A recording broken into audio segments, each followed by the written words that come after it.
이 딥페이크 성범죄 최근 이제 대학가에서도 이제 벌어졌고요. 이게 보니까 사회 곳곳에 이게 전반적으로 좀 퍼지고 있는 것 같더라고요.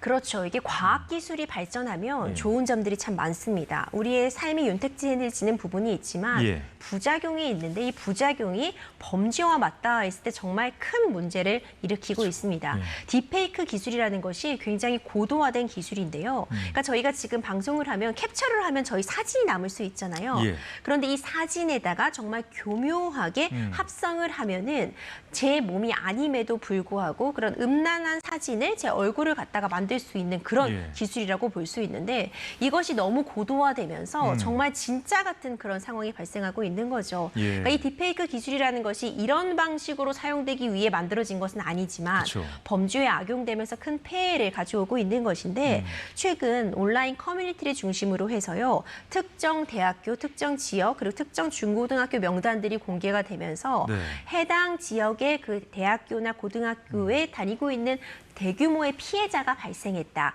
그 지역을 중심으로 해서 어떤 딥페이크 이 합성 유포물들이 지금 예. 돌아다니고 있다는 게시글들이 올라오고 있습니다.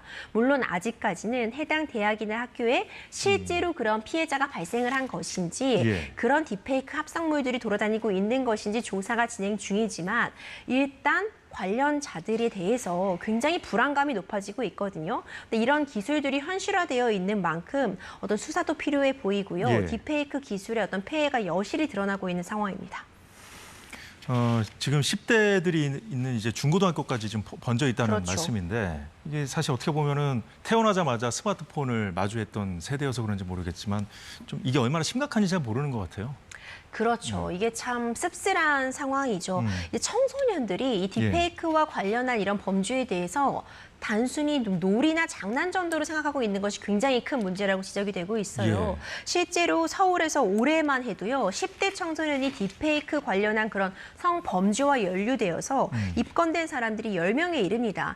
근데 이것뿐만이 아닌 것 같아요. 이게 네. 정말 극히 일부분이라고 보이고요. 친구들끼리 장난으로 이런 것들을 만들어서 SNS상에 공유하고 또 자기들끼리 넘겨다 보면서 그냥 키득키득하는 정도의 장난이라고 생각하면서 이것을 계속해서 재생산해내고 있거든요. 이것이 너무 가볍게 다뤄지고 있는 것은 예. 아닌가 굉장히 우려스럽고 솜방망이 처벌 문제를 얘기를 안 할 수가 예. 없는 것 같아요. 이것이 사실 굉장히 높게 법정형은 규정이 되어 있습니다. 네. 성폭력 범죄 처벌에 관한 특례법상 5년 이하의 징역 5천만 원 이하의 벌금에 처해질 수도 있고 예. 이것의 금전적인 이득을 얻기 위해서 배포하거나 유포하면 7년 이하의 징역, 법정형은 꽤 높게 규정이 되어 있는데 양형 기준을 보자면요. 뭐 미성년자를 대상으로 해서 합성한 경우가 아니라고 한다면 기본 6개월에서 1년 6월 정도의 징역형에 그치고 있습니다. 예. 그러다 보니 이게 아무래도 이거 별로 큰 죄가 아닌 것이 아니냐 이런 의식들 그리고 실제로 처벌받는 비중도 너무 낮다 보니까 네. 이런 문제점들이 있는 것 같고 가해자를 특정하기도 어려워요. 그쵸. 이것들이 좀 암암리에 특히 뭐 텔레그램이라던가 특정이 어려운 그런 외국의 서버를 기반으로 한 플랫폼 상에서 유통이 되다 보니까 결국 가해자 특정의 어려움 그리고 솜방망이 처벌 이런 부분들이 복합적으로 작용해서 범죄가 계속해서 예. 재생산되고 있는 상황입니다. 기술의 발달로 인해 이제 범죄도 좀 심각해지고 있는 그런 상황인데 저희가 잘 지켜봐야겠습니다. 자, 지금까지 임주혜 변호사였습니다. 오늘 말씀 잘 들었습니다.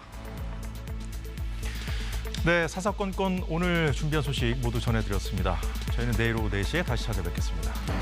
여러분 고맙습니다.